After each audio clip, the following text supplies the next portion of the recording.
ध्यायन्ति योगिनः कामदं मोक्षदं चैव ओंकाराय नमो नमः।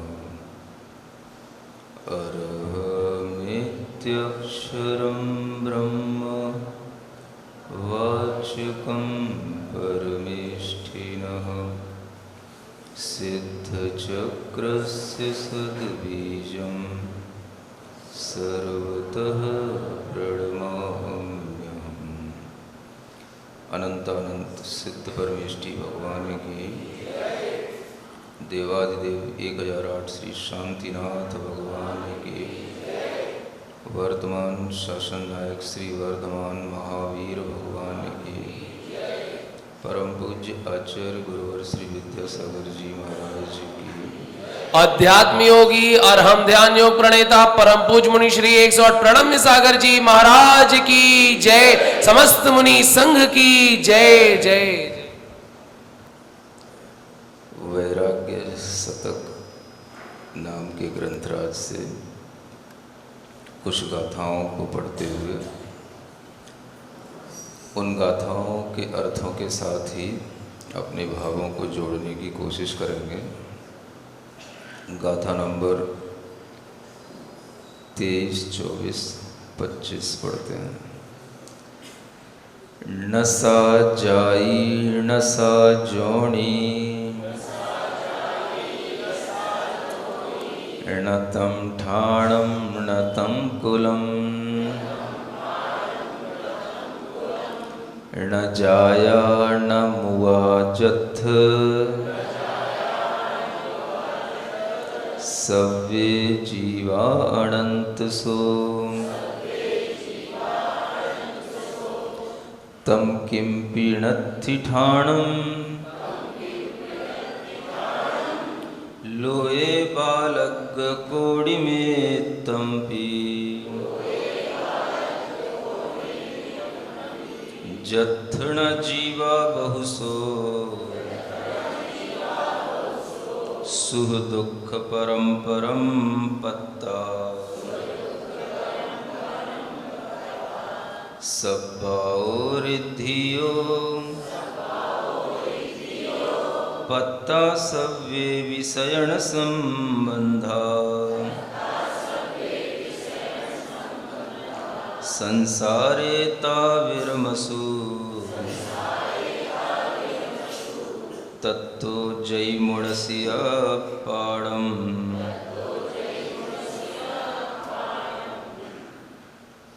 यहाँ कहा जा रहा है गाथा नंबर 23 में, नसा जाई नसा जोणी। एक तरह से देखा जाए प्राकृत में 2 तरह के छंदों का प्रयोग किया जाता है। एक गाथा छंद होते हैं जिन्हें आर्या छंद के नाम से कहा जाता है, जो गाथाओं के रूप में बोली जाती हैं। और कुछ श्लोक जैसे भी छंद बनते हैं जिन्हें अनुष्टुप छंद कहा जाता है। संस्कृत में जिस तरह से 32 अक्षरों का एक श्लोक होता है जिसमें प्रत्येक पद में 8-8 अक्षर होते हैं, तो ये जो सामने गाथा नंबर 23 है, ये गाथा की तरह नहीं है, ये श्लोक की तरह है। इसलिए इसको पढ़ने में थोड़ा अलग सा लग रहा था। श्लोक पढ़ते हैं ना, दर्शनम देव देवस्य दर्शनम पापनाशनम। ये क्या है? ये श्लोक की लय है ना। तो ज़्यादातर प्राकृत के ग्रंथों में गाथाएं होती हैं, लेकिन कहीं कहीं श्लोक रूप छंद भी हो जाते हैं, जब उनमें हर एक पद में 8-8 अक्षर दिखाई दे रहे हों। देखिए इस 23वें छंद के पहले पद में भी 8 अक्षर है। नसा जाई नसा जोणी, है ना। नतम ठाणम नतम कुलम न जाया न मुया जथ सब्बे जीवा अनंत सो। तो ये क्या हो गया? ये श्लोक की लय हो गई। वीतराग मुखम दृष्ट्वा, इस तरह के श्लोक पढ़ते हो ना, दर्शनम देवदेवस्य नमः श्री वर्धमानाय, इसी तरह के ये श्लोक की लय में यह प्राकृत का छंद है। तो इसमें कहते हैं ण माने नहीं, सा माने वह, जाई माने जाति, वह जाति नहीं है। ण सा जोनी, और वह योनि भी नहीं है। न तम ठाणम, न वह स्थान है। न तम कुलम, और न वह कुल है। क्या नहीं है? वह योनि, वह जाति, वह स्थान, वह कुल नहीं है, नहीं है, नहीं है। क्या कहना चाह रहे हैं? क्या नहीं है? वो अगली लाइन से स्पष्ट होगा। न जाया न मुया जथ, जथ माने जहाँ। प्राकृत पढ़ने वाले लोग भी यहाँ पर कुछ कुछ तैयार हो रहे हैं। सतना में खबर आ रही है आगे के दिनों में परीक्षा है, महाराज आप पढ़ा दो। जब पढ़ने का टाइम आता है तब पढ़ते नहीं हो, अलग से बैठ के पढ़ा दो। सुन रहे हैं कि नहीं पढ़ने वाले?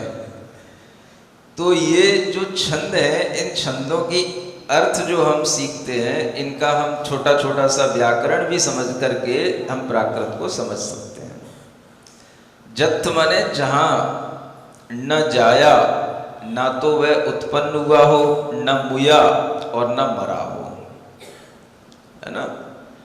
यानी ऊपर वाली लाइन का संबंध इस लाइन से है, और ये कहा जा रहा है कि इस संसार में ऐसा कोई स्थान नहीं है जहाँ पर यह जीव जन्म ना लिया हो, जहाँ पर यह जीव मरण को प्राप्त न हुआ, जहाँ पर इसकी जाति माने उत्पत्ति ना हुई हो, जहाँ पर ये जथ शब्द सबके साथ जोड़ लेना, जथ, जहाँ पर इसके लिए योनि स्थान ना मिला हो या उत्पत्ति इसकी ना हुई हो, ऐसी कोई योनि नहीं, ऐसी कोई जाति नहीं जहाँ पर ये उत्पन्न ना हुआ हो, जहाँ पर ये मरण ना किया हो, ऐसा कोई स्थान नहीं लोक का जहाँ पर इस जीव ने जन्म ना लिया हो, जहाँ पर ये मरण ना किया हो, और ऐसा कोई कुल भी नहीं बचा, कुल जहाँ पर ये जीव न जन्म लिया हो न मरण लिया हो, ऐसा कोई कुल भी नहीं है। तो ये यहाँ पर बताया जा रहा है। नीचे वाली लाइन का जो तीसरा पद है उसे ऊपर के साथ में जोड़ करके आपको अर्थ निकलेगा। यानी ऐसा कोई भी जाति नहीं है जहां पर यह जीव जन्म ना लिया हो, मरण ना किया हो। समझ आ रहा है? जाति होती है, कुल होते हैं। जाति और कुल में अंतर बताया जाता है, जानते हैं आप लोग? जाति में और कुल में क्या अंतर होता है? माँ के पक्ष की जो चीज होती है, मातृपक्ष जाति, माता के पक्ष की जो परंपरा होती है, माँ का जिससे एक परंपरा चलती है, संतति चलती है, वो कहलाती है जाति। और पितृ का जहां से पक्ष चलता है, पिता पक्ष से जो चला आता है, वो कहलाता है कुल। समझ आया? जब किसी भी जीव का जन्म होगा तो उस जीव के लिए एक मातृपक्ष होगा, एक पितृपक्ष होगा।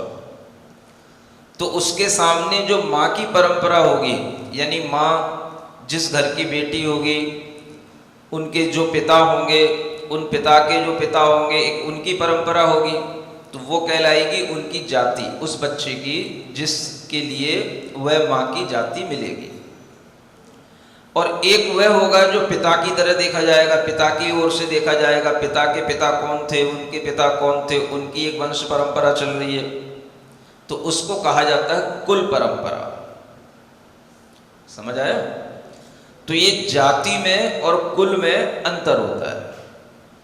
तो जब कोई बच्चा उत्पन्न होता है किसी घर में, तो उसे अगर वो पुत्र होता है तो कहा जाता है कि भाई ये कुल दीपक हो गया। उसका एक कारण है, वो यूं ही नहीं कहा जाता, उसके पीछे का जो सिद्धांत है वो आपको समझना चाहिए।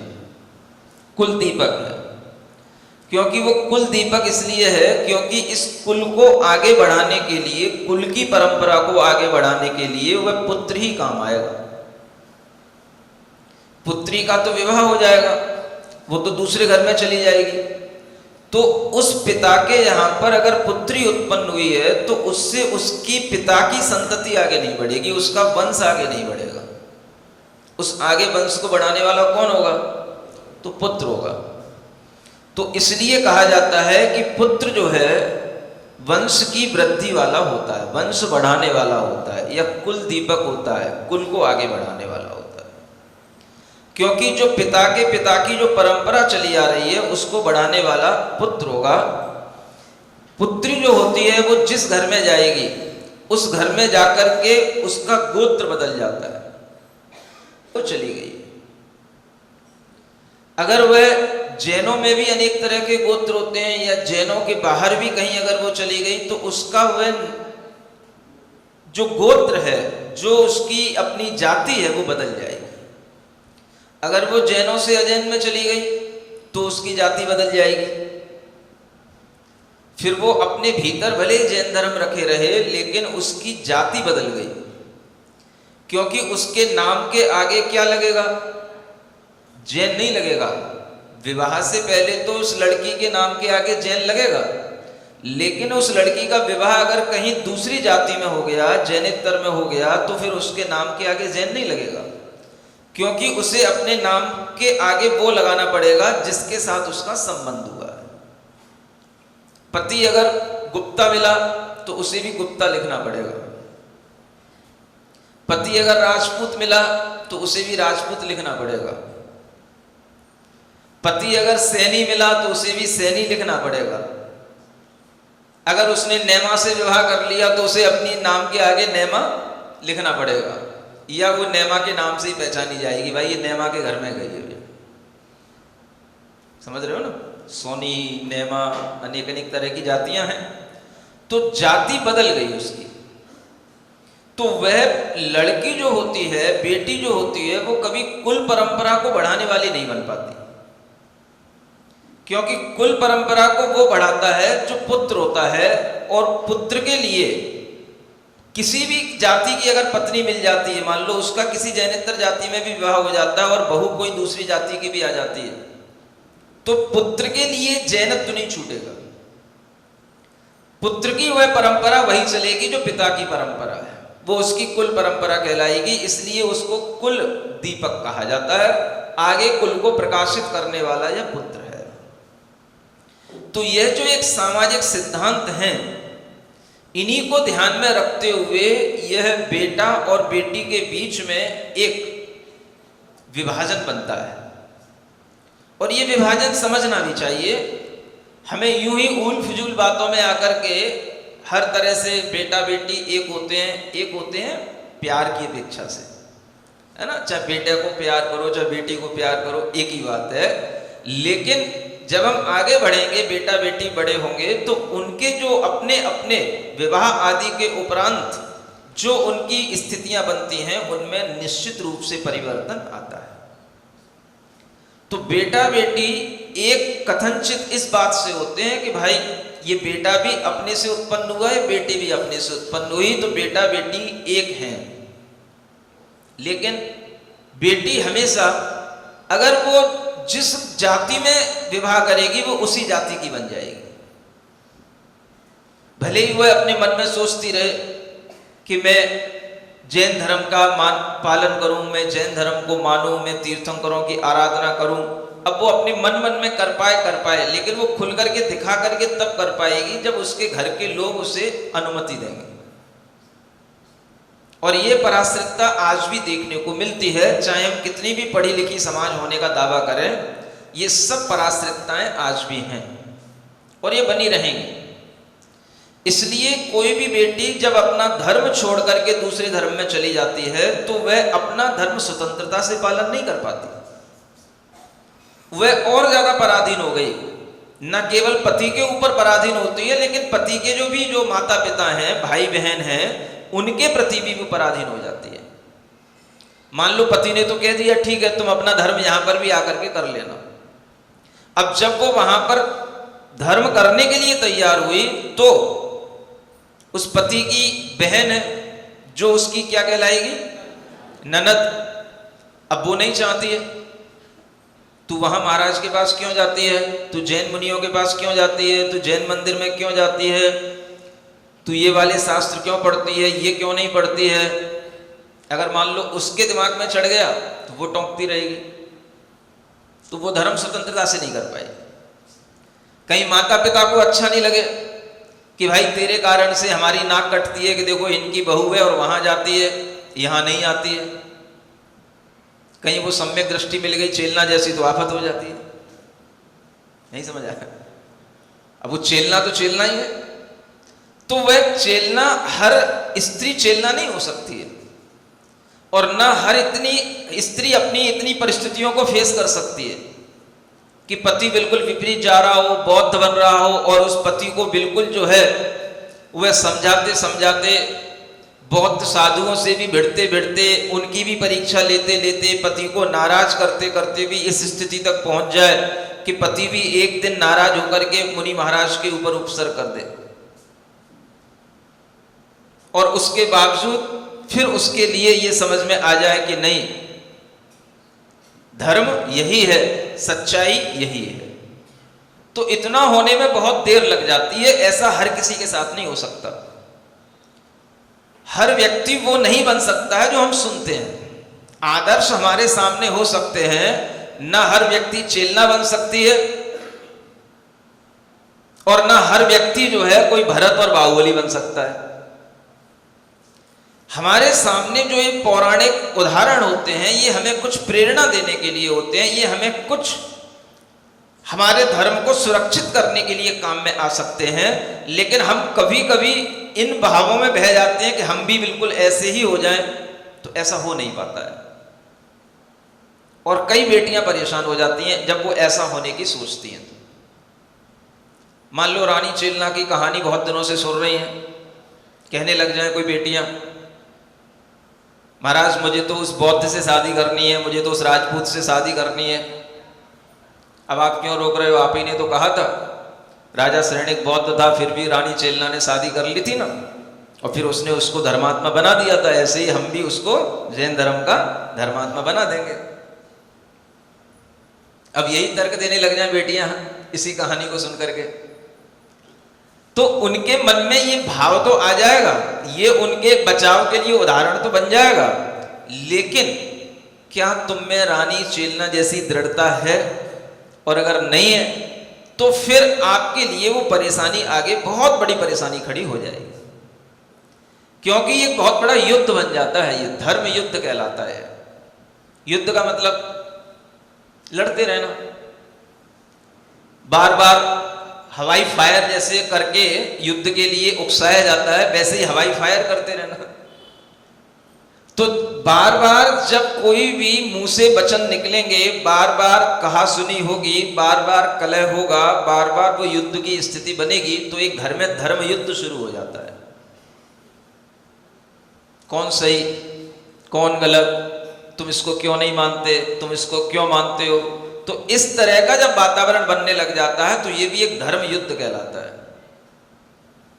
अब इस धर्म युद्ध का अंततः परिणाम जो निकले वो निकले, लेकिन जब अंत नहीं होता है तो कई बार अपने जीवन का अंत हो सकता है, और उस परिणाम को जो अंत में निकलना है वो ना निकले। ये अपने हाथ की बात तो है नहीं। राजा श्रेणिक ने तो चलो जो कर लिया कर लिया, रानी चेलना के कारण से उसके लिए, राजा श्रेणिक के लिए समझ में आ गया, और उसने जो है अपनी श्रद्धा दिगंबर मुनि महाराजों के प्रति बना ली। बहुत बड़ा उपसर्ग करने के बाद ये संभव हो पाया। अब ऐसा हर किसी के साथ तो हो नहीं सकता। तो जीवन में जब कोई भी निर्णय लिए जाते हैं तो उनमें केवल हम किसी उदाहरणों में अपने को न देखें कि मैं ऐसा बन गई हूं या मैं ऐसा बन जाऊंगा। उदाहरण में अपने को प्रविष्ट ना करा लें, बल्कि उन उदाहरणों से जो अपने लिए अच्छी फायदे की चीजों उतना सीखें। और फायदे की जगह अगर आपने नुकसान की चीज ग्रहण कर ली कि मैं भी रानली चेला की तरह उसको धर्मात्मा बना लूंगी, और जब विवाह होने से पहले की बात होती है तो हर कोई धर्मात्मा बनने के लिए तैयार भी रहता है, लेकिन बनने के बाद जरूरी नहीं है कि वो अपनी बात पर 100% कायम रहे। सत्य महाव्रती तो कोई होता नहीं है कि हमने जैसा कह दिया वैसा ही किया जाएगा, लेकिन बेटियां होती हैं, बातों में आ जाती हैं, और जिस समय पर उनके अंदर किसी से कोई भी तरह का अगर मोह हो जाता है तो वह उसकी हर बात पर विश्वास करती हैं। ये उनका भोलापन होता है, और इसी कारण से वो अपने निर्णय बदल नहीं पाती या ये सोच नहीं पाती कि हम कभी ये सोच करके देखें कि हमारे वहां जाने पर हमें कितनी परेशानी उठानी पड़ेगी। उन्हें वो नहीं दिखता, उन्हें उसके साथ रहने का एक मोह दिखाई देता है। तो इसी कारण से कई बार संबंध जो है अन्य जाति में जब हो जाते हैं तो वो अनेक तरह की दिक्कतों के कारण बन जाते हैं। इसलिए जाति कुल के बीच में पुत्र और पुत्री का, बेटा या बेटी का जो एक विभाजन है वो सबके दिमाग में होना चाहिए कि बेटा बेटी एक हैं, इसलिए आप एक जैसी पढ़ाई कर लो, एक जैसा घर में खाओ पियो, एक जैसी आपके लिए सुख सुविधाएं हैं, एक जैसा आपके लिए स्कूल कॉलेजों की व्यवस्थाएं हैं, लेकिन आगे चल करके बड़े होने के बाद में आप एक जैसे नहीं रह पाओगे। कुल दीपक बेटा ही बनेगा, बेटी नहीं बन पाएगी। या तो वो तब बन पाएगी जब वो विवाह ही ना करे। अगर एक दूसरा ऑप्शन है तो फिर ये है ब्राह्मी बन जाए, सुंदरी बन जाए, भगवान आदिनाथ की पुत्रियों की तरह, तब चल पाएगा।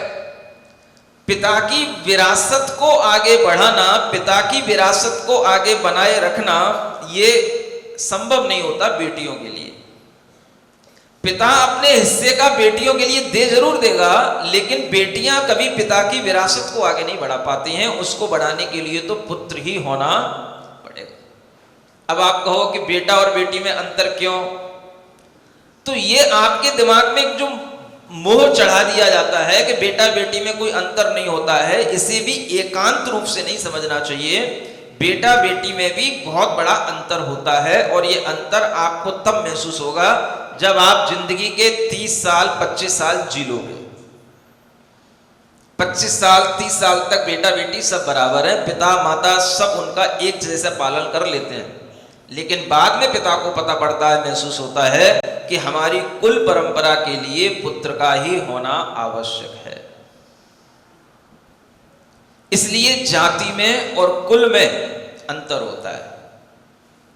तो यहां मुद्दे की बात यह है, यहां तो यह बताया जा रहा है कि दुनिया में हर जीव के लिए ऐसा कोई स्थान नहीं बचा, ऐसी कोई योनि नहीं बची, ऐसी कोई जाति नहीं बची, ऐसा कोई कुल नहीं बचा जहां पर सभ्य जीवा, सभी जीव अनंत सो माने अनंत बार न जन्मे हो या न मरे हो। न जन्मे न मरे का मतलब ऐसा नहीं कि जन्म ही नहीं लिए या मरे ही नहीं समझे। ज्यादा ज्ञानी हो जाते हैं ना तो फिर हर एक बात का अलग से अर्थ निकालने लग जाते हैं लोग, नहीं समझे।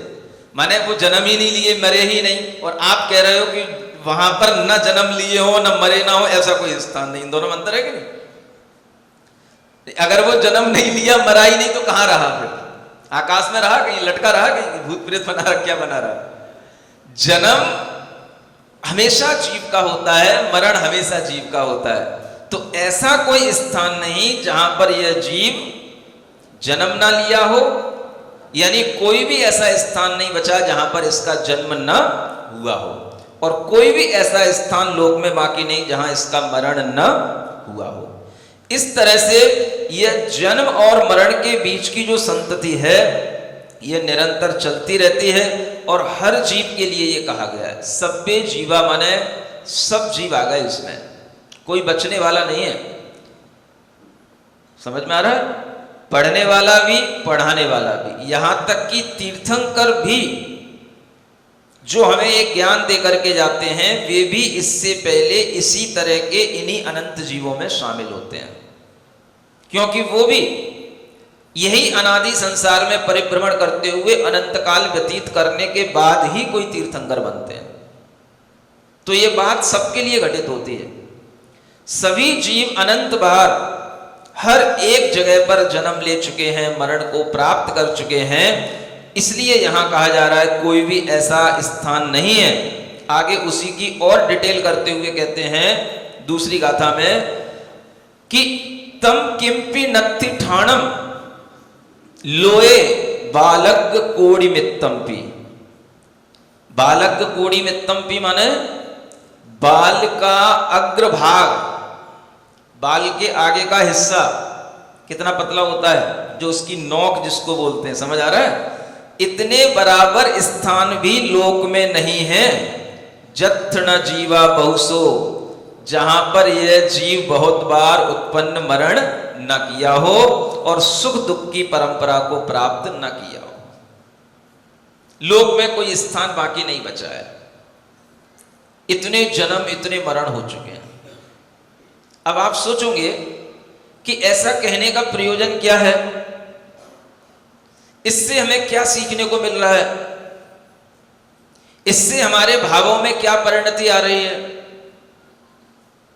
अगर आप इस तरह से अपने मन में विचार करोगे तो आपको महसूस होने लगेगा क्या इतने जन्म इतने मरण हो गए हैं। अगर ये आपके दिमाग में बैठ जाए, बार बार बिठालने की कोशिश की जा रही है, रोजाना वही वही भाव एक जैसा आ भी रहा है, तो भी आपको रोजाना नया नया लग ही रहा है।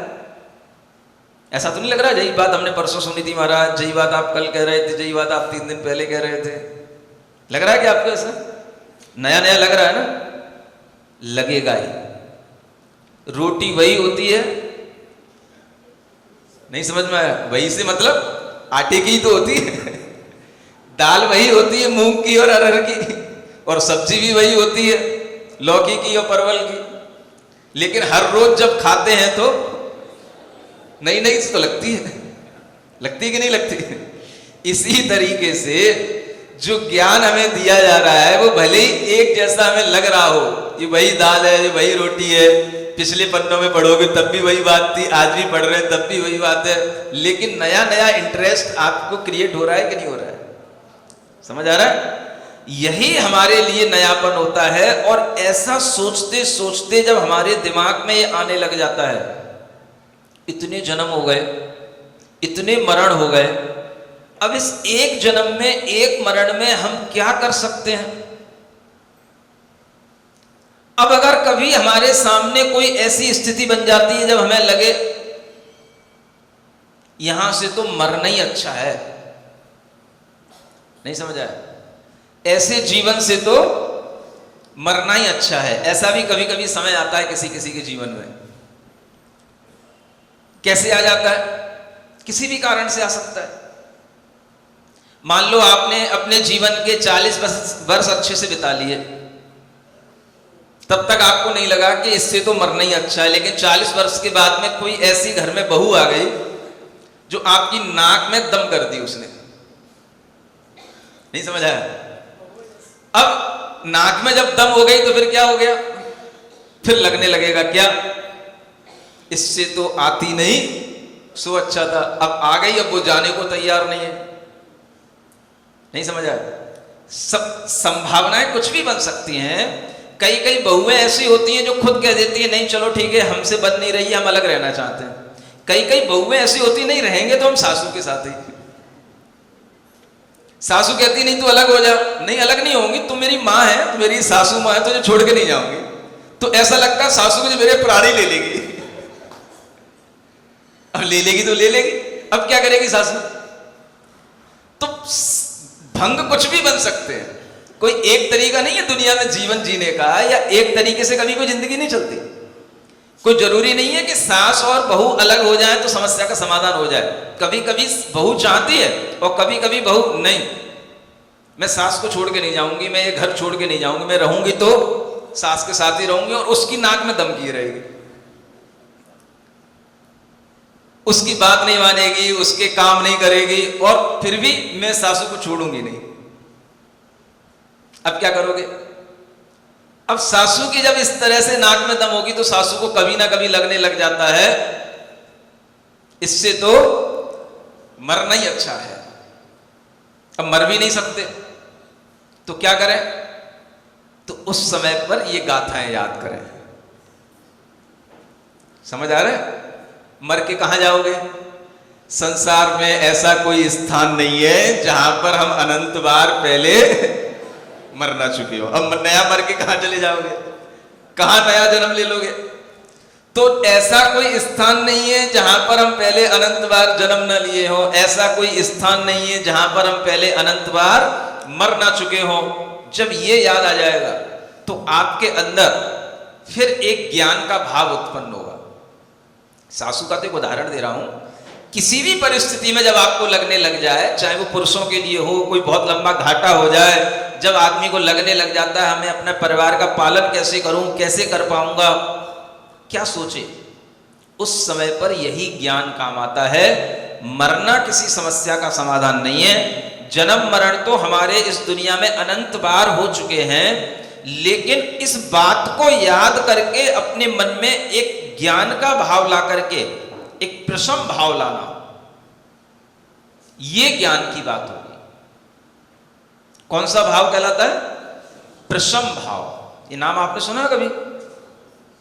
यह ज्ञान हमें प्रशम भाव की ओर ले जाता है। प्रशम माने अरे भाई ये क्लेश लेश तो ऐसे अनंत जन्मों में अनंत बार हो चुके हैं, इन क्लेशों में अपने को जिंदगी नरक नहीं बनाना है। जिसको जो करना है करने दो, अपने को तो ये अच्छा लगता है सुनना।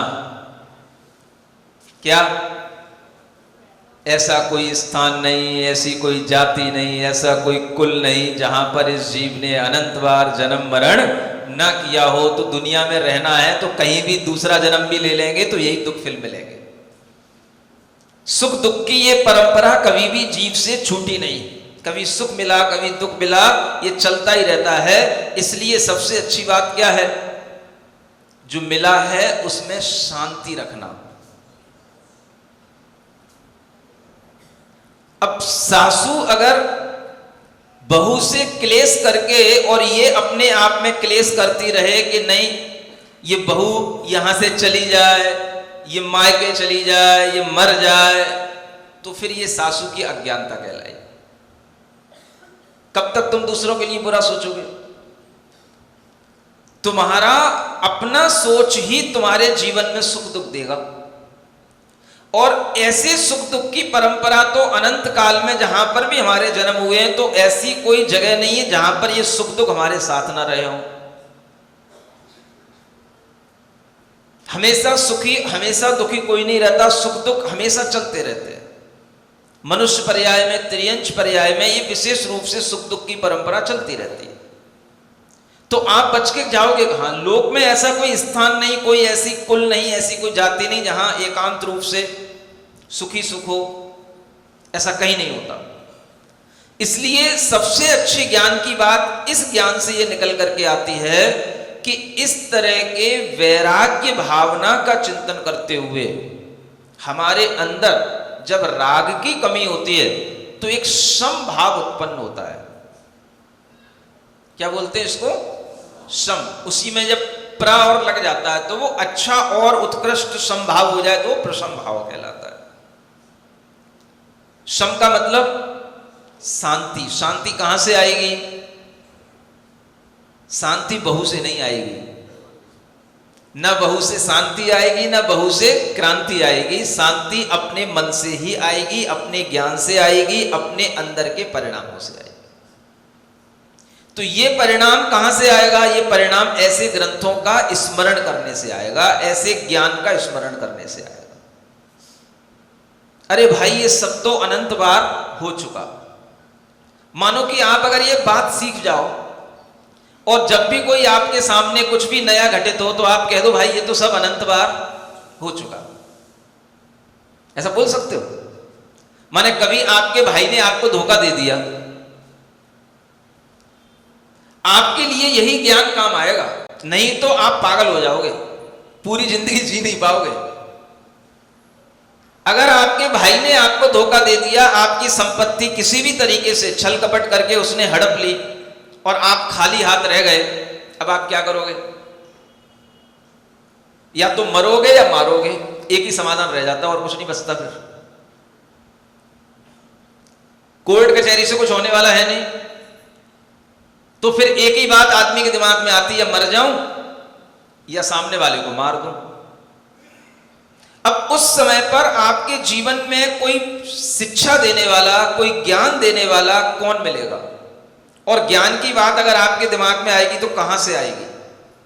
अगर आप कभी ऐसे प्रवचनों को सुन रहे होंगे तो आपको ज्ञान मिल सकता है, या आपने पहले ऐसे कभी उपदेश सुन रखे हो तो कभी आपको स्मरण में आ सकता है कि भाई मरने मारने से भी क्या होने वाला है, ये मारा मारी तो अनंत काल से होती आई है, सबने सबको मारा है, सब सबके मित्र बन चुके हैं, सब सबके शत्रु बन चुके हैं। तो क्या करना? जो है उसको शांत भाव से सहन करना। वो शांति का भाव कहां से आएगा? तो वह भाव आपको इसी चिंतन से आएगा। मेरे भाई ने मुझे धोखा दे दिया, भाई मेरे भाई ने मुझे धोखा नहीं दिया, अनंतों काल में अनंत बार ऐसे भाई मुझे मिले हैं जो मुझे अनंत बार धोखा दे चुके हैं। ये कहना सीख लो। सुन रहे हो? तुम लोगों से दिक्कत तो यही है, डॉक्टरों के पास पहुंच जाओगे, लाख लाख रुपए ऑपरेशन देकर के करवा के उन्हें लाख लाख रुपए देकर के आ जाओगे और अपाहिजों की तरह घर में पड़े रहोगे बेड पर। समझ आ रहा है? लेकिन जो औषधियां यहां आपको बताई जाती हैं दिमाग में रखने की, उन्हें आप रखते नहीं हो। ये वो औषधियां हैं जो आपको कभी भी गलती नहीं करने देंगी, आपको कभी भी परेशान नहीं होने देंगी। ये वो औषधियां हैं, अगर ये आपके दिमाग में रहेंगी तो आपका दिमाग कभी भी फटेगा नहीं। दिमाग भी कभी फटता है ना, सिर दर्द हो रहा है, दिमाग फटा जा रहा है, और फिर वही फट नहीं पाता है तो फिर वो ट्यूमर बन जाता है, तो फिर वो ट्यूमर से फटता है। फिर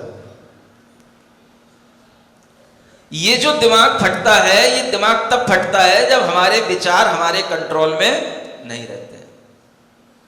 और उनको शांत करने का अगर कोई उपाय होता है तो ऐसे ही सदुपदेश होते हैं। यही वैराग्य के ज्ञान के उपदेश आपके काम में आएंगे, और अगर ये उपदेश उस समय पर आपको सुना दिए जाएं तो निश्चित रूप से आप लंबी बीमारी से अपने आप को बचा लोगे। इसलिए कह रहा हूं, एक बात कहना सीख लो। जब भी कोई आपके साथ में कुछ अनहोनी घटे, भाई ये तो अनंत बार हो गई, एक जुमला सीख लो। नया जुमला बोलते हैं ना, नहीं समझ आया? क्या हो गया? ये तो अनंतों बार हो चुका, ऐसा कहना सीख लो। कुछ भी घर में बिगड़ गया, कुछ भी घर में मिट गया, अरे भाई ये तो बोल नहीं रहा अभी भी, ये तो कैसे बोलोगे? ऐसे बोलना है जैसे मैं बोल रहा हूं। कैसे? अभी सही से नहीं बोल रहे हो। माने जब तक आपके सिर पे कुछ पड़ेगा नहीं ना, तब तक आपको सही उसकी लैंग्वेज और सही कहना चाहिए, एक्टिंग आएगी नहीं। समझ आ रहा? सही से कैसे बोलोगे? एक बार सही से बोल के दिखाओ। अच्छी एक्टिंग कर, तो बहुत नाटक कर रहे थे, आज थोड़ा नाटक करके दिखाओ। कैसे बोलना? ये बात तो अनंत बार हो चुकी है। समझ आ रहा है? पता पड़ा कि भाई कहीं पर किसी का मर्डर हो गया और एकदम से अचानक से खबर सुनी, अरे ये तो सब अनंत बार हो गया। समझ आ रहा है? कोई भी दुनिया की ऐसी घटना नहीं है जो पहली बार हो रही हो और केवल तुम्हारे साथ हो रही हो। सब अनंत बार हो चुका, हर जीव के साथ होगा। इसलिए यहां लिखा है सभ्य जीवा अनंत सो। अनंत बार सब जीवों के साथ में ये हो चुका है, कुछ नया नहीं है। इसलिए ये कहना सीख लो। समझ आ रहा है? बहु क्लेश का कारण बन गई, अरे भाई ये तो अनंत बार हो चुका।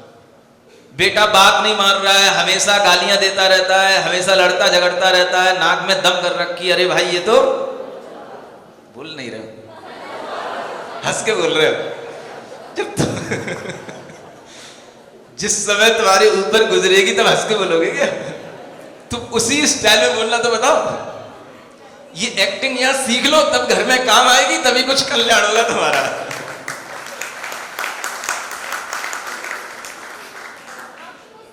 है?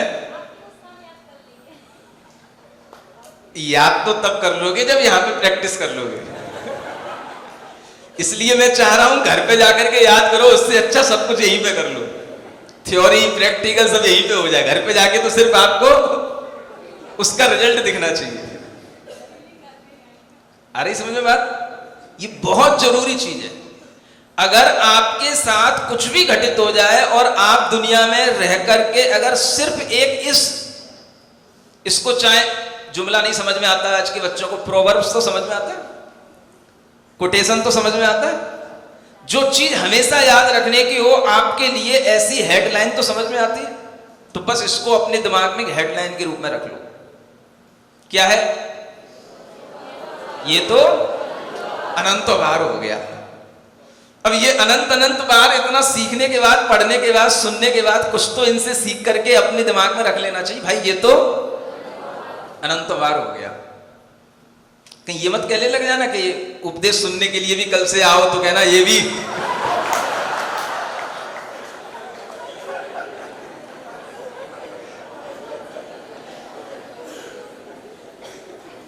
नहीं समझ आया।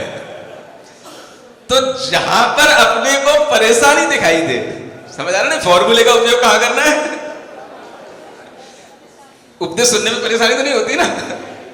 जहां पर अपने को परेशानी दिखाई दे, उस परेशानी का कोई समाधान ना मिले दुनिया के अंदर, तो उसका एक ही समाधान है, ये तो अनंतवार हो गया। बस ये ध्यान रख लो।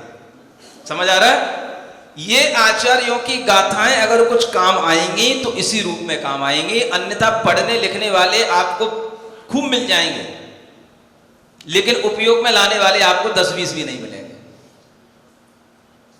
और ये अगर आपने अपने दिमाग में रख लिया, आपके दिमाग में कोई भी व्यक्ति कभी भी टेंशन नहीं दे सकता। कुछ नहीं होता दुनिया में ऐसा जो पहले ना हुआ हो।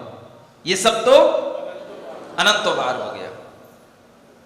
भाई बड़े हो गए, बूढ़े हो गए, बेटा हमारी सुन नहीं रहा है, हमारी केयर नहीं कर रहा है, ये सब तो अनंत बार हो गया। सब कुछ अनंत बार हो चुका होता है।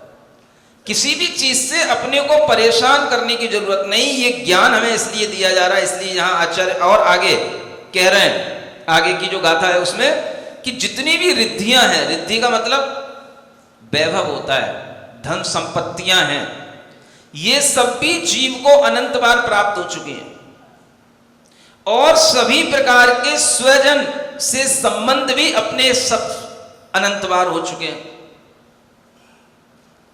पत्ता सभ्य भी शयन संबंधा, ये जो गाथा नंबर 25 में लिखा है ना, माने शयन का मतलब स्वजन से संबंध भी, अपने भी, ये हमारे हैं, ये हमारे हैं, ये तो हमारे ही हैं।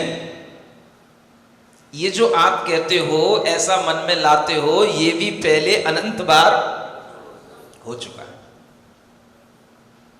और जो हमारे नहीं है वे भी हमारे थे, ये भी अनंत बार हो चुका है। इसलिए जब आपको हर चीज अनंत बार दिखाई देगी तो फिर आपके अंदर क्या आएगा? संसारे ता विरमसु। इसलिए इस संसार से अब जो है विराम ले लेना चाहिए, इससे थोड़ा सा दूर हो जाना चाहिए। अपने आप संसार से दूर हो जाओ। तब तो जय मुनसी अपाड़म। अगर तुम्हें थोड़ा सा भी अपनी आत्मा को जान लिया है, अपनी आत्मा का तुम्हें ज्ञान हो गया है, तो क्या करोगे फिर? अरे भाई, आत्मा तो संसार में अनंत बार इस तरह से जन्म ले चुका है, अनंत बार ऐसे दुख भोग चुका है, अनंत बार ऐसे संबंध बन चुके हैं। इसलिए क्या करना? अगर तुम्हें आत्मा का थोड़ा सा ज्ञान होगा तो तुम्हें संसार से विरक्ति होने लगेगी। संसार को देख करके भी संसार में आपका मन उलझेगा नहीं, आप संसार से दूर हटने लगोगे। और संसार से दूर हटने पर ही आपके परिणामों में शांति आएगी, प्रसन्न भाव आएगा। जब राजा श्रेणिक मुनि महाराज के पास बैठे हुए अपने पूर्व भाव पूछ रहे थे, याद है? लेकिन मुनि महाराज ने उस दिन बताए नहीं थे पूर्व भाव। जब वह राजा श्रेणिक अपने पूर्व भाव पूछ रहे थे तो मुनि महाराज ने फिर बाद में उनको अपने पूर्व भाव भी बताए। और पूर्व भाव सुनकर के भी क्या आएगा? जो यहां बताया जा रहा है हमारे पूर्वव ऐसे हो चुके, ऐसे हो चुके, वैसे हो चुके, लेकिन कई बार जब हम प्रत्यक्ष उस फिल्म को देख लेते हैं और हमारे दिमाग में ऐसा चढ़ जाता है कि हाँ यह हुआ है, तो भी अपने आप समभाव उत्पन्न होने लग जाता है। तो पहले अवधि ज्ञानी मुनि महाराज इस तरह से जब किसी को बता देते थे तब व्यक्ति के अंदर समभाव उत्पन्न हो जाता था। लेकिन आज भी अगर अवधि ज्ञानी मुनि महाराज नहीं है, उनके उपदेशों को अगर आज भी अगर आप उन्हीं कथानकों के माध्यम से, उन्हीं चरित्रों के माध्यम से सुनते हैं, तो आज भी आपके अंदर समभाव उत्पन्न हो सकता है, क्योंकि भाव तो विश्वास और ज्ञान से ही आएगा। श्रेणिक राजा से मुनि महाराज ने कहा, देखो पूर्व भव की मैं बात बता रहा हूं, तुम्हारा विश्वास बन रहा है, इसलिए तुम्हारे अंदर ये पूर्व भव का विश्वास आने पर तुम्हें भी भीतर से आभास होने लगेगा कि हाँ ये मैं ही पूर्व भव में ऐसा था। इस जन्म से एक जन्म पहले और उस एक जन्म से भी एक जन्म पहले, माने इससे तीसरे भव में, एक अभी का, एक बीच में और उससे एक भव पहले और तुम एक राजा थे, और उस राजा की पर्याय में तुम राजा के पुत्र थे। बाद में तुम्हारे पिताजी चले गए, उन्होंने संन्यास धारण कर लिया, तुमको राजा बना गए, और तुम्हारा नाम उस पर्याय में सुमित्र था, राजा सुमित्र। क्या था? सुमित्र नाम था। इधर तुम्हारा एक मंत्री भी था, और उस मंत्री का भाई, मंत्री का भी बेटा था, और वो मंत्री के बेटे के साथ में तुम खेला करते थे, वो तुम्हारा दोस्त था, और उसका नाम सुसेन था। क्या था? उस पर्याय में वो जो सुमित्र था वो थोड़ा सा अपने स्वभाव से उग्र था। तो जब स्वभाव से उग्र था तो वह अपने मित्र के साथ खेला भी करता था और अपने मित्र को परेशान भी किया करता था।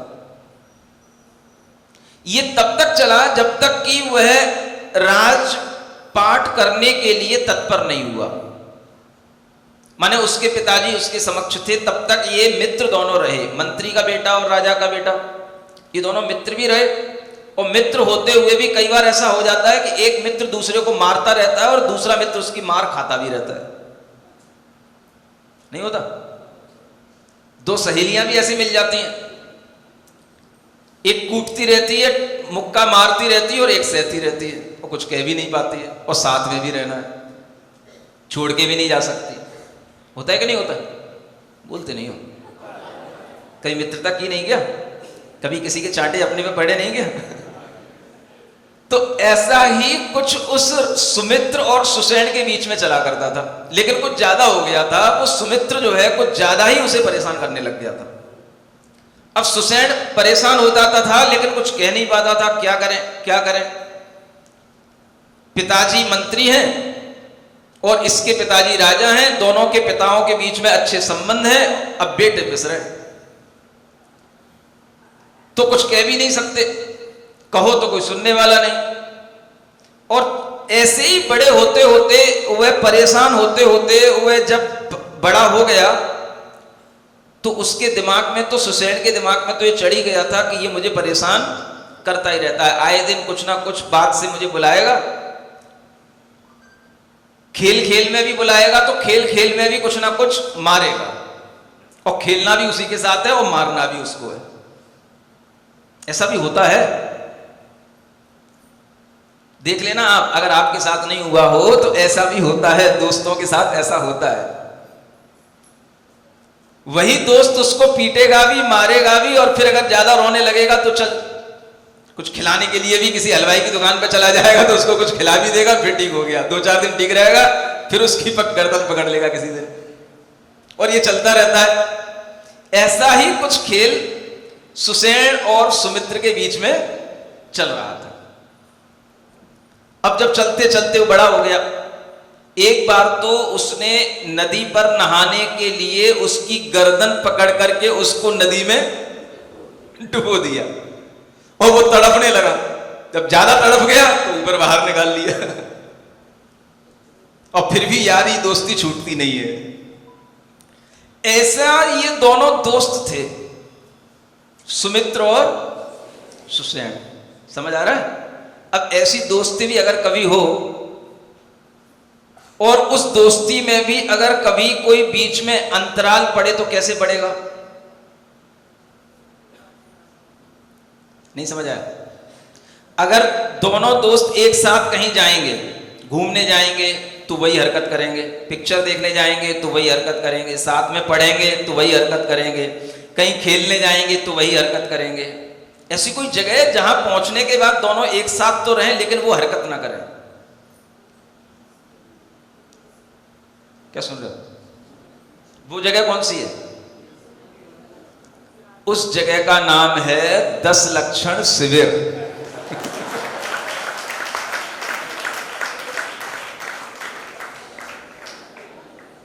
नहीं समझ आया?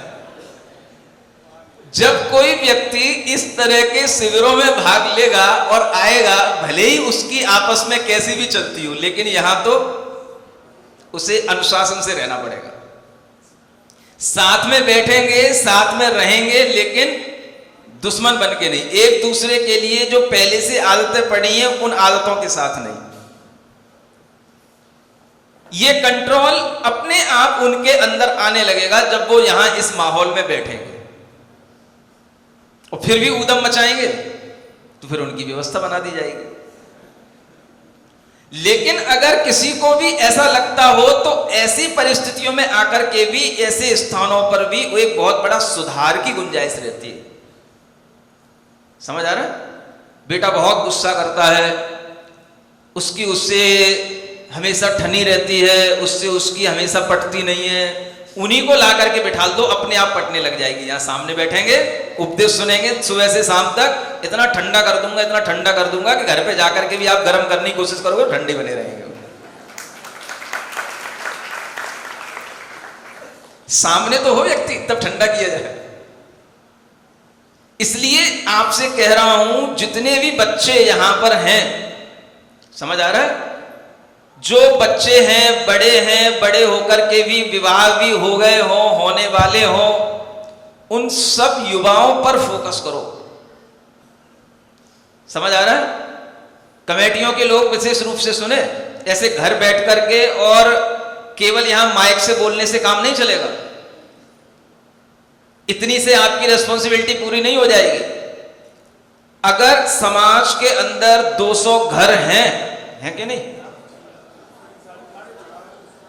300 350 बता रहे हो, कम से कम यहां पर हमें 200 आदमी तो दिखाई देना चाहिए, तब हम समझे कि यहां पर 300 घर हैं। क्या सुन रहे हो? अब ताली नहीं बजाओगे? ये काम किसका?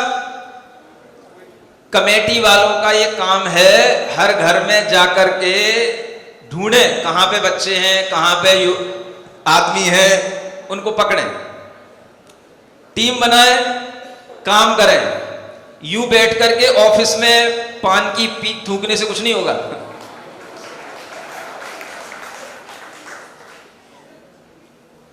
ये जब मेहनत की जाएगी, लोगों के भाव बनाए जाएंगे, तब आपको कुछ लाभ मिलेगा। समझ आ रहा है? कोई है नहीं यहां पे? सुन तो रहे होंगे, सब बैठे हैं कुर्सियों पे। तो इनको सुनाना, ये बात बताना, हर व्यक्ति के अंदर एक भाव बनाना, हर व्यक्ति को धर्म से जोड़ने के लिए उत्साहित करना, ये भी एक बहुत बड़ा धर्म होता है। और ये धर्म अगर आप सीख गए तो फिर आपको धर्म में आनंद आएगा। क्या सुन रहे हो?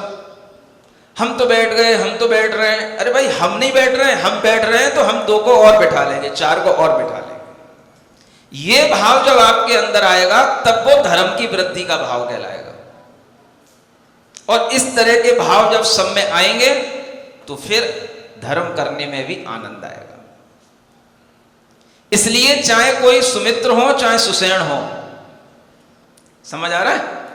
सबके लिए यहां एंट्री है और सबके लिए यहां पर धर्म करने का भाव है। यहां पर किसी के लिए कोई आपत्ति नहीं आएगी। लड़ते लड़ते भी यहां पर किसी भी तरीके से अगर आ गए तो भी आपको यहाँ पर प्रेम से रहने को मिलेगा, प्रेम से खाने को मिलेगा, आपके कसाय भावों में शांति अवश्य आएगी। चाहे सहेली हो चाहे सहेला हो, उन दोनों के जीवन में चलता रहा। और चलते चलते एक क्षण वो आया जब, अभी तक तो वो राजा नहीं था सुमित्र, एक समय वो आया कि उसके पिताजी सन्यास लेकर के चले गए, उसको राजा बना दिया। और बनेगा ही, वो तो राजा का बेटा तो राजा बनना ही है। अब वो राजा बन गया। जब वो राजा बन गया तो सुसेन को अब लगने लगा अब ये अपनी नाक में दम और बढ़ गई। समझ आ रहा है? अब उसको उस समय पर कोई समझाने वाला था नहीं तो वो भी सोच लेता ये भी अनंतों बार हो चुका है। तो उसके लिए जब लगा कि ये हमारे लिए अब ज्यादा कष्टकारी हो गया, ये अब हमारे लिए और ज्यादा उपद्रव करेगा, क्योंकि पहले तो राजा नहीं था, राजपुत्र ही था, अब तो ये खुद ही राजा बन गया है, तो इसको परेशान करने की आदत है और परेशान करेगा। तो उस परेशानी से बचने के लिए, समझ आ रहा है, वो कहीं मुनि महाराज के पास जाकर के महाव्रतों को धारण कर लिया और वह मुनि महाराज बन गया। ये भी एक परेशानी का समाधान है। अब वो समाधान तत्काल भी हो सकता है और अगर भीतर ज्ञान नहीं है तो वो समाधान कहीं ना कहीं आगे चल करके दिक्कत भी देने वाला बन सकता है। इसीलिए कहा जाता है भाई मोक्ष मार्ग पर सुलझे हुए लोग आया करें। परेशानियों को लेकर के आएंगे, उलझे हुए लोग आएंगे तो यहां पर भी आकर के वो सुलझ नहीं पाते हैं। इसलिए मोक्ष मार्ग पर फ्रेश लोग लिए जाते हैं, क्रीम लोग लिए जाते हैं, जिन्हें कोई ऐसी दिक्कतें ना हो, कहीं से भाग करके ना आए हो, किन्हीं दिक्कतों के कारण से लड़ झगड़ करके ना आए हो, कोई केस ना चल रहे हो, किसी के दबाव में ना आए हो, वही मोक्ष मार्ग पे सही से चल पाते हैं। समझ आ रहा है? इसीलिए आचार्य महाराज जब भी किसी को मोक्ष मार्ग पर लगाते हैं तो ऐसे ही लोगों को लगाते हैं जिनके अभी विवाह नहीं हुए हों, जो किन्हीं केसों में ना पड़े हो। आ रहा है समझ में? लेकिन उस समय की बात है जब कोई भी दीक्षा ले सकता है। कोई भी व्यक्ति आकर के निवेदन भर कर ले, बस महाराज दीक्षा चाहिए, दीक्षा तैयार है। पहले ऐसे ही होता था और कुछ साल तक अन्य साधु भी हर जगह ऐसे ही किया करते थे, होता भी रहता था। अन्य जगह होता भी रहता है, केवल बस आचार्य श्री को छोड़ करके सब संघों में चलता भी रहता है। कोई भी जाकर के निवेदन कर ले महाराज हमें दीक्षा चाहिए, चल कब चाहिए? महाराज 1 महीना। अरे 1 महीने की बात कर रहा है तू, कल ही ले ले, बस आज संकल्प कर ले, कल का उपवास और कल ही ले ले। 1 महीना किसने देखा? तो ऐसी ही पहले एक परंपरा भी चलती थी। उसके पीछे कारण हुआ करता था भाई आदमी के अंदर कुछ ना कुछ तो सुधार आएगा, कुछ तो उसका पुण्य बढ़ेगा, कहीं ना कहीं तो उसके लिए कल्याण की भावना आएगी, धर्म सीखेगा, कुछ तो करेगा, संस्कार पड़ेगा, इस जन्म में नहीं 2-4 जन्म के बाद सुधर जाएगा, कुछ तो सुधरेगा। ये सोच करके भी लोग दीक्षा दे दिया करते थे और ऐसे लोग भी मिल जाते थे जो परेशानियों में आकर के दीक्षा ले भी लिया करते थे। अब सुसेन ने जाकर के दीक्षा ले ली, मुनि महाराज बन गया। समझ आ रहा है? अब सुसेन कौन हो गए? मुनि महाराज हो गए। अब बहुत दिनों के बाद में राजा सुमित्र को याद आया कि सुसेन बहुत दिनों से आया नहीं है, कोई खबर नहीं है, ये कहाँ चला गया। उसने बताया नहीं राजा को और उसने जाकर के दीक्षा ले ली। राजा को पता पड़ा, उसने दीक्षा ले ली। अरे मेरा मित्र था और इतनी बड़ी दीक्षा और इतना संसार से विरक्ति का भाव उसके अंदर कहां से आ गया? और उसे क्या पता कि तेरी परेशानी उसके लिए विरक्ति का कारण बन गई। कभी कभी दोस्त ऐसे ही होते हैं, परेशान करते जाते हैं और परेशानी में आदमी पड़ता जाता है। जब तक परेशान होता रहता है वो खुश होते रहते हैं, और कोई ज्यादा परेशानी में पड़ जाए, ज्यादा कुछ हो जाए, बीमार हो जाए, डिप्रेस हो जाए, अरे भाई डिप्रेस क्यों हो गया? उसे नहीं पता कि तू ही डिप्रेस का कारण है। अब वो जब ऐसा हो गया तो फिर वो राजा सुमित्र ढूंढने लग गया, भाई पूछो मेरा मित्र कहां गया। कुछ संयोग की बात, कई दिनों के बाद में उसका अपने ही नगर के आसपास जब मुनि महाराजों का आना हुआ तो उस समय पर वह सुमित्र को सुसेन का आगमन का समाचार मिला और वह सुसेन मुनि महाराज के लिए देखने के लिए, सुषेण मुनि महाराज को देखने के लिए वो सुमित्र जो है गया दर्शन करने के लिए।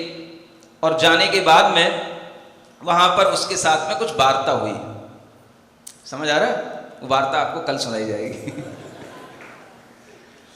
कुछ बात हुई और वो बात फिर कैसे आगे बढ़ती है वो आपको बाद में बताया जाएगा।